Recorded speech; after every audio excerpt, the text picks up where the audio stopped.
Hi viewers, welcome to metro style. வீடியோக்குள்ள போகிறதுக்கு முன்னாடி மெட்ரா ஸ்டைலை சப்ஸ்கிரைப் பண்ணாதவங்க சப்ஸ்கிரைப் பண்ணிட்டு கொஞ்சம் சப்போர்ட் பண்ணுங்க. வாங்க வீடியோக்குள்ள போகலாமா? கார்த்தி ரேவதி சீரியல்ல என்ன நடந்துட்டு இருக்குன்னு பார்க்கலாமா? ஒரு வழியா நம்ம ரேவதி போராடி கார்த்தியை வெளியே கொண்டு வந்துட்டாங்கப்பா. வெளியே கொண்டு வந்தது இல்லாம கையோட அவங்க மண்டபத்துக்கு அழைச்சிட்டு வந்துடுறாங்க. இதை பார்த்த சந்திராவும் ஈஸ்வரியும் ரொம்ப கோவாடைறாங்கப்பா. ஈஸ்வரி வந்துட்டு போட்டுமே, அவர் முன்னாடி கல்யாணம் நடக்கணும் தானே அவங்களோட குறிக்கோளே. அப்போ அவர் அங்க இருந்தா என்ன பிரச்சனை உங்களுக்கு? சந்திரா சொல்றாங்க, அக்கா அவன் பொண்ணு எதுவுமே புரிஞ்சுக்காம மாமா மாமான்னு சொல்லிட்டு அவன் பின்னாடியே சுத்திட்டு இருக்காளே, இதெல்லாம் இன்னைக்கு கேட்க மாட்டியா அப்படின்னு சொல்லிட்டு ஒரு பக்கம் கேட்க, உடனே ஈஸ்வரி சொல்றாங்க, விடி சந்திரா, இதெல்லாம் மருது மாப்பிள்ள அவ கழுத்துல தாலி கட்டுற வரைக்கும் தான், அதுக்கப்புறம் இதெல்லாம் நடக்கவே நடக்காது அப்படின்னு சொல்லிட்டு இருக்காங்க ஈஸ்வரி. ஓ ஈஸ்வரி, இன்னும் மருது வந்து ரேவதி கழுத்துல தாலி கட்டுவாருன்னு நம்பிட்டு இருக்கீங்களா என்ன? சந்திரகலா நினைக்கிறாங்க, இந்த கார்த்தி எப்படியாவது உள்ள தள்ளி இந்த மருதுக்கும் ரேவதிக்கும் கல்யாணம் நடக்கிறத பார்த்து சந்தோஷப்படலாம் நினைச்சா எப்படியாவது இவன் வந்துடுறான் பாச்சே அப்படின்னு சொல்லிட்டு, சரி ஏதோ இனி நம்ம நினைச்சது நடந்தா சரி, ரேவதிக்கும் மருதுக்கும் மட்டும் கல்யாணம் நடந்தா போதும், இதுக்கப்புறம் கார்த்தினால ஒண்ணுமே பண்ண முடியாது, அவன் முகத்தை தூக்கி எங்க வச்சுக்கிறான்னு பார்க்க தானே போறோம் அப்படின்னு சொல்லிட்டு இருக்காங்க.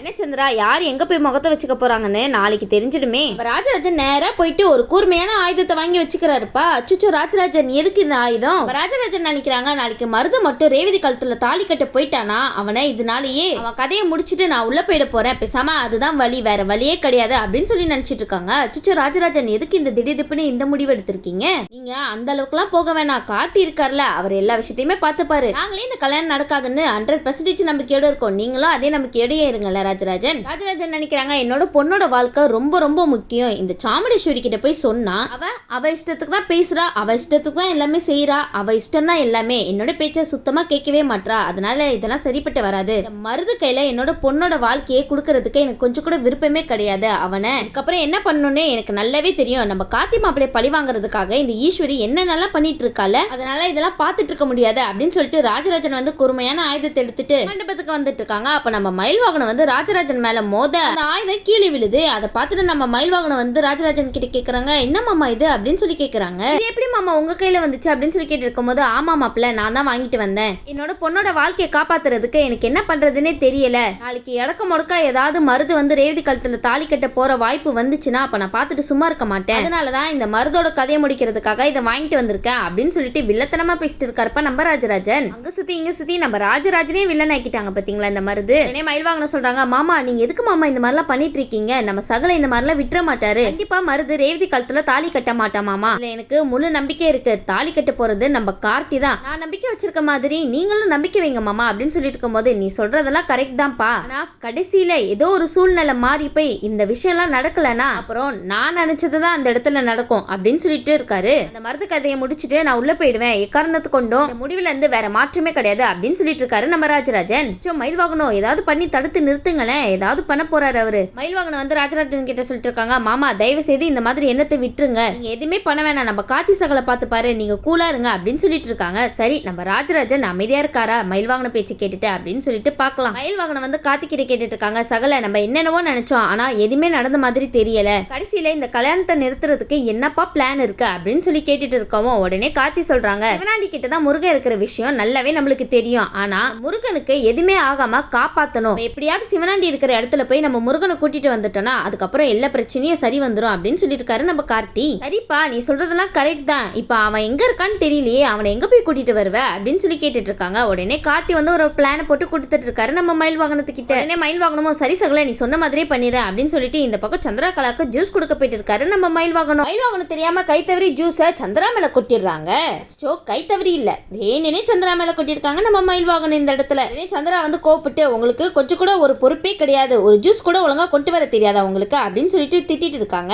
நம்ம மயில் வாங்கணும், ஐயோ சாரி சின்னத்தை, நான் வேணுனே பண்ணல, தெரியாம கை தவறி உங்க புடவையில கொட்டிருச்சு. சந்திரா வந்து சே அப்படின்னு சொல்லிட்டு புடவையை வாஷ் பண்றதுக்காக வாஷ்ரூம் போயிட்டு இருக்காங்க. பக்கத்துல உள்ள டேபிள்ல அவங்களோட போனை வச்சுட்டு போயிட்டாங்க. உடனே நம்ம மயில் வாங்கணும் அந்த போனை களவாண்டிட்டு வந்துடுறாருப்பா. என்ன மயில் வாங்கணும், கார்த்தி சொன்ன பிளான் இதுதானா, எப்படியோ சின்னத்தோட போனு கையில கிடைச்சிருச்சு, இனி கார்த்தி சொன்ன மாதிரி நம்ம பிளான ஆரம்பிச்சிட வேண்டியதா அப்படின்னு சொல்லிட்டு சிவனாண்டிக்கு கால் பண்றாங்க நம்ம மயில்வாகனம். சிவனாண்டியும் சொல்லு சந்திரா அப்படின்னு சொல்லிட்டு இருக்கும்போது நம்ம மயில்வாகனம் மிமிக்ரி எல்லாம் பண்ண ஆரம்பிச்சிட்டாருப்பா. நம்ம சந்திரகலா மாதிரி பேசுறாங்க. மயில்வாகனம் இதை உங்ககிட்ட இருந்து எதிர்பார்க்கவே இல்லையே, ஆமா முருகனை இப்ப நீங்க எந்த இடத்துல வச்சிட்டு இருக்கீங்க அப்படின்னு சொல்லிட்டு கேட்டுட்டு இருக்காங்க. உடனே சிவனாண்டி சொல்றாங்க, அவன் யாருமே கண்டுபிடிக்க முடியாத இடத்துல பத்திரமா இருக்கான் அப்படின்னு சொல்லிட்டு இருக்காரு நம்ம சிவனாண்டி. சந்திரா கேக்குறாங்க, அப்படியா, அப்படி யாருமே கண்டுபிடிக்க முடியாத அளவுக்கு எந்த இடத்துல தான் ஒளிச்சு வச்சிருக்கீங்க அப்படின்னு சொல்லி கேட்டுட்டு இருக்கும்போது மயில்வாகனம் தான் சந்திரா மாதிரி பேசுறது அவருக்கு தெரியாம சிவனாண்டி இந்த இடத்துல தான் ஒளிச்சு வச்சிருக்கோம் அப்படின்னு சொல்லிட்டு ஒரு இடத்த சொல்றாருப்பா. சிவனாண்டி இப்படி இப்படி மாட்டிக்கிட்டீங்களே. அதுக்கு சிவனாண்டி கேக்குறாங்க, ஆமா சந்திரகலா இது எதுக்கு கேட்டுட்டு இருக்க அப்படின்னு சொன்ன உடனே சந்திரா சொல்றாங்க, இல்ல அந்த கார்த்தி எப்படியாவது அந்த இடத்த கண்டுபிடிக்கணும் தான் நினைச்சிட்டு இருப்பான். அவன் நீங்க இருக்கிற இடத்த சுலபமா கண்டுபிடிக்க கூடாதுல, அதுக்காக தான் கேட்டேன் அப்படின்னு சொல்லிட்டு மழுப்பிடுறாங்கப்பா. சந்திரகலா நீ கவலையே படாத, இந்த சிவனாண்டி யாருன்னு நினைச்ச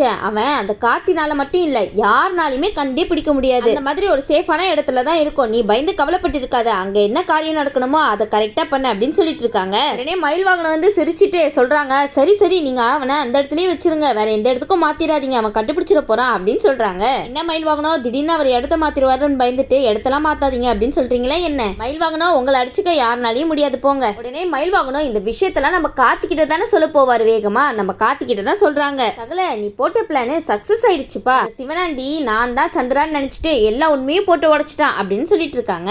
சரி என்னாச்சு, அவன் ஏதாவது வாய் திறந்து சொன்னானா அப்படின்னு சொல்லி கேட்டு இருக்கும் போது, ஆமாப்பா இருக்கிற இடத்த சிவனாண்டி வாயாலேயே சொல்ல வச்சுட்டேன்ல, அவன் இந்த இடத்துல இருக்கான் அப்படின்னு சொல்லிட்டு ஒரு இடத்த சொல்றாங்க நம்ம மயில் வாகனம். உடனே நம்ம கார்த்தி வந்து சரி நான் கொஞ்சம் கூட தாமதம் பண்ணாம அவனை போய் கூட்டிட்டு வந்துடுறேன் அப்படின்னு சொல்லிட்டு அந்த இடத்துக்கு போயிட்டு இருக்காங்க நம்ம கார்த்தி. இந்த பக்கம் நம்ம மயில் வாகனம் ஹாப்பிப்பா. சரி அப்போ நம்ம ராஜராஜன் கதை என்னாச்சு, நம்ம ராஜராஜன் ரொம்ப சோகமா உட்கார்ந்துட்டு இருக்காரு. இதை பார்த்த மயில் வாகனம் வந்து ராஜராஜன் கிட்ட போய் பேச போயிட்டு இருக்காரு. ஆமா நீங்க இப்ப எதுக்கு சோகமா உட்கார்ந்துட்டு இருக்கீங்க, அந்த முருகன் இருக்கிற இடம் தெரிஞ்சிருச்சு அப்படின்னு சொன்ன உடனே நம்ம ராஜராஜன் சந்தோஷப்பட்டு, என்ன மாப்பிள்ள சொல்லிட்டு இருக்கீங்க, அவன் இருக்கிற இடம் தெரிஞ்சிருச்சா எப்படி அப்படின்னு சொல்லி கேட்டு இருக்காங்க. அதுவா, அது உங்க ரெண்டு மாப்பிளையும் சேர்ந்து ஒரு பிளான் போட்டு அந்த இடத்த கண்டுபிடிச்சிட்டாங்களே. உடனே மயில் வாகனம் வந்து நடந்த விஷயம் எல்லாத்தையுமே நம்ம ராஜராஜன் கிட்ட சொல்றாங்க. சரி இதுக்கப்புறம் என்ன ராஜராஜன் ஹாப்பி தானே, இதுக்கப்புறம் நீங்க கவலைப்படாதீங்க, எல்லா விஷயத்தையும் நம்ம கார்த்தி பார்த்துப்பாரு. அடுத்ததா பார்த்தோம்னா இந்த பக்கம் நம்ம ஈஸ்வரி ரேவதியை மனமேடிக்க அழைச்சிட்டு வராங்க. இந்த பக்கம் நம்ம சந்திரா மருத மனமேடிக்க அழைச்சிட்டு வந்துட்டு இருக்காங்க. அதுக்கு முன்னாடி ரோகிணி ரேவதி கிட்ட ஒரு விஷயம் சொல்லிட்டு இருக்காங்க. இங்க பாரு ரேவதி, இன்னும் எதுவுமே கெட்டு போகல, கல்யாணத்தை நிறுத்திரு அப்படின்னு சொல்லிட்டு இருக்காங்க.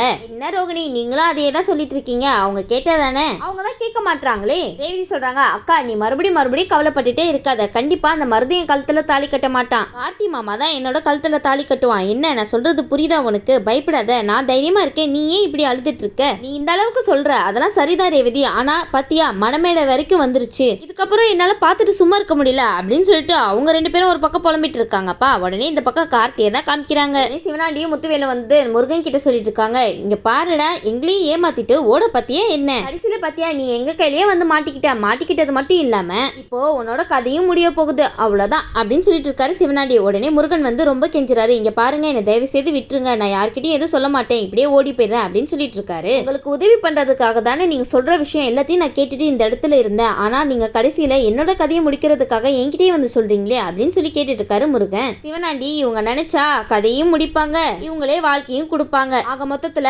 அவங்க நினைக்கிறதா அந்த இடத்துல நினைக்கணும்னு நினைச்சிட்டு இருக்காங்க.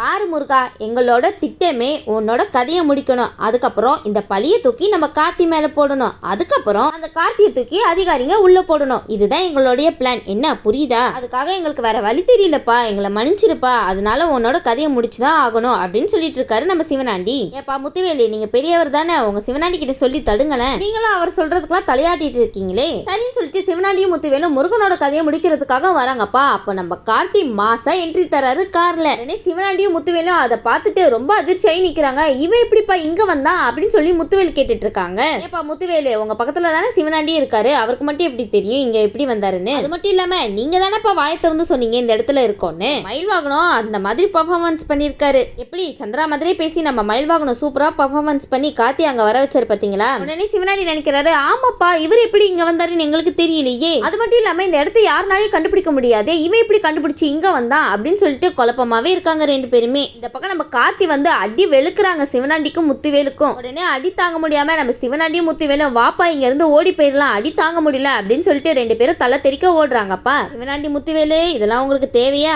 தேவைதான், வாங்குறவங்க கிட்ட அடி வாங்கினாதான் நீங்களா திருந்துவீங்க. உடனே முருகன் வந்து கார்த்தி கிட்ட ஓடி வந்துட்டு, சார் என்ன தயவு செய்து இவங்க ரெண்டு பேர்கிட்ட இருந்து காப்பாத்துங்களேன் அப்படின்னு சொல்லிட்டு இருக்காங்க. உடனே கார்த்தி வந்து நான் உங்களை காப்பாத்துறதுக்காக தான் இங்க வந்திருக்கேன், வாங்க போகலாம் அப்படின்னு சொல்லிட்டு அங்க இருந்து கூட்டிட்டு போறாங்க. உடனே கார்த்தி சொல்றாங்க, இங்க பாரு முருகா நான் சொல்ற மாதிரியே நீ பண்ணணும், இதுக்கெல்லாம் காரணம் நீயும் அந்த மருதும் தான், அது மட்டும் இல்லாம நீங்க ரெண்டு பேரும் என்னென்ன பண்ணீங்க, அவனால நீங்க என்னெல்லாம் விஷயம் பண்ணீங்க அப்படின்னு சொல்லிட்டு எல்லா உண்மையும் நீ எல்லாரும் முன்னாடி சொல்லியே ஆகணும், என்ன புரியுதா அப்படின்னு சொல்லிட்டு நம்ம கார்த்தி கேட்டுட்டு இருக்காங்க. முருகா புரியுதா, தலையா ஆட்டினா பத்தாது, அங்க போய் நீங்களும் சொதப்பி வச்சிடாதீங்க, இருக்கிற கடைசி ப்ரூஃபே நீங்க தான். இந்த பக்கம் பார்த்தோம்னா நம்ம மருதுனால பாதிக்கப்பட்ட அந்த பொண்ணுக்கும் சுய நினைவு வந்துருச்சுப்பா. அப்புறம் என்ன நம்ம கார்த்திக்காக சாட்சி சொல்ல ரெண்டு பேர் இருக்காங்க. உடனே ஈஸ்வரன் நினைச்சிட்டு இருக்காங்க, இன்னும் கொஞ்ச நேரம் தான் இருக்கு, நான் பார்த்து வச்சிருக்கிற மருது மாப்பிளைக்கும் ரேவதிக்கும் கல்யாணமே நடக்க போகுது அப்படின்னு சொல்லிட்டு சந்தோஷப்பட்டு இருக்காங்க. ஒரு பக்கம் இவங்க சந்தோஷப்பட நம்ம சந்திரகலா யாரையும் தேடிட்டு இருக்காங்கப்பா. சந்திரகலா அப்படி வலை வீசி யாரும் தேடிட்டு இருக்கீங்க? நம்ம சந்திரகலா வேற யாரையும் தேடல, நம்ம கார்த்தியை தான் தேடிட்டு இருக்காங்க. என்னடா இது இவ்வளவு நேரமா இங்க தானே இருந்தான், திடீர்னு எங்க போனா இவன் அப்படின்னு சொல்லிட்டு இந்த பக்கம் சந்திரா நினைச்சிட்டு இருக்காங்க பாத்தீங்களா. அதுதான் பெரிய காமெடியே சொல்லலாம். எப்படியோ இங்க இருந்து அவன் தொலைஞ்சு வெளியே போனா சரி, அவனால முருகன் இருக்கிற இடத்த மட்டும் கண்டே பிடிக்க முடியாது, உன்னால நீ என்ன பண்ண முடியுமோ தெரியல அப்படின்னு சொல்லி நினைச்சு சிரிச்சிட்டு இருக்காங்க. என்ன சந்திரா, அவர் முருகனை காப்பாத்தி கூட்டிட்டு வந்துட்டு இருக்காரு, நீங்க என்னன்னா அவர் இன்னும் காப்பாத்தல நினைச்சிட்டு சிரிச்சிட்டு இருக்கீங்களா என்ன? சந்திரா எதுக்கோ சிவனாண்டிக்கு கால் பண்ணி சொல்லிடலாம் கார்த்தி இந்த இடத்துல இல்ல அப்படின்னு சொல்லிட்டு கால் பண்றாங்கப்பா. ஆனா அவங்களுக்கு காலே போகல. எப்படி போகும், அவங்க தான் தலை தெறிக்க ஓடிட்டு இருக்காங்களே. உடனே சந்திரா யோசிக்க ஆரம்பிச்சிடறாங்க, என்னது இது இவருக்கு காலே போக மாட்டேங்குதே அப்படின்னு சொல்லிட்டு உடனே நம்ம கார்த்தி என்ன பண்ணுவாரு, அதிகாரிக்கு தான் கால் அடிக்கிறாரு. அதிகாரிக்கு கால் பண்ணி நான் முருகனை கண்டுபிடிச்சிட்டேன், நீங்களும் நேரம் அங்க வந்துருங்க, நானும் அங்கதான் வந்துட்டு இருக்கேன் அப்படின்னு சொல்லிடுறாரு. இன்னொரு பக்கம் நம்ம கார்த்திக்கு மீனா தான் கால் பண்றாங்க, என்னோட பொண்ணையும் நாங்க கூட்டிட்டு வந்துட்டு இருக்கேன் அப்படின்னு சொல்றாங்க. வாங்க எல்லாரும் வாங்க, இன்னைக்கு ஒரு சம்பவமே இருக்கு. ஒரு வழியா கார்த்தி முருகனை மண்டபத்துக்கு கூட்டிட்டு வந்துறாருப்பா. உடனே ஈஸ்வரி நினைக்கிறாங்க, இப்ப யாரை கூட்டிட்டு வந்திருக்கான்னு தெரியலையே அப்படின்னு சொல்லிட்டு ஷாக் ஆகுறாங்க. இந்த பக்கம் சந்திரகலா அச்சச்சோ முருகனா, இவன் இப்படி அவன் இருக்கிற இடத்த கண்டுபிடிச்சு கூட்டிட்டு வந்தா இங்க தெரியலையே அப்படின்னு சொல்லிட்டு அவங்க ஒரு பக்கம் ஷாக்கிங்கா இருக்காங்க. சந்திரா இந்த மாதிரி கார்த்திக்கு கண்டுபிடிக்கிறது ரொம்ப பிடிக்கும். உடனே சிவனாண்டிக்கு சந்திரா கால் பண்ண, சிவனாண்டியும் போன் எடுத்து பேசுறாரு, என்ன சொல்லு அப்படின்னு சொல்லிட்டு, முருகன் எப்படி இந்த இடத்துக்கு வந்தான் அப்படின்னு சொல்லி கேட்டுட்டு இருக்காங்க. கதையை முடிக்க தானே சொன்னோம், இன்னும் அவன் கதையை முடிக்காம என்ன பண்ணிட்டு இருக்கீங்க அப்படின்னு சொல்லி கேட்ட உடனே சிவனாண்டி சொல்றாங்க, ஆமா நீ தான் போன் பண்ணி எதுவும் இப்போதைக்கு பண்ண வேணாம் அப்படின்னு சொன்னல அப்படின்னு சொல்லி கேட்டுட்டு இருக்காங்க. என்ன நான் உங்களுக்கு கால் பண்ணேன், நான் இப்ப கால் பண்ணேன் அப்படின்னு சொல்லிட்டு அவங்க லாஸ்ட் கால்ல செக் பண்றாங்கப்பா. ஆமா நம்ம சிவனாண்டிக்கு கால் போயிருக்கிறத பார்த்து சந்திரா ஆச்சரியம் அடிறாங்கப்பா. ஒரு வழியா முருகனை கார்த்தி மண்டபத்துக்கு கூட்டிட்டு வந்துட்டாரு. இனி ஈஸ்வரி முருகன் சொல்றத நம்புறாங்களா இல்லையான்னு தான் வெயிட் பண்ணி பார்க்கணும். இந்த வீடியோ உங்களுக்கு பிடிச்சிருந்துச்சுன்னா மறக்காம மெட்ரஸ் ஸ்டைல லைக் பண்ணுங்க, ஷேர் பண்ணுங்க, சப்ஸ்கிரைப் பண்ணிடுங்க. தேங்க்யூ.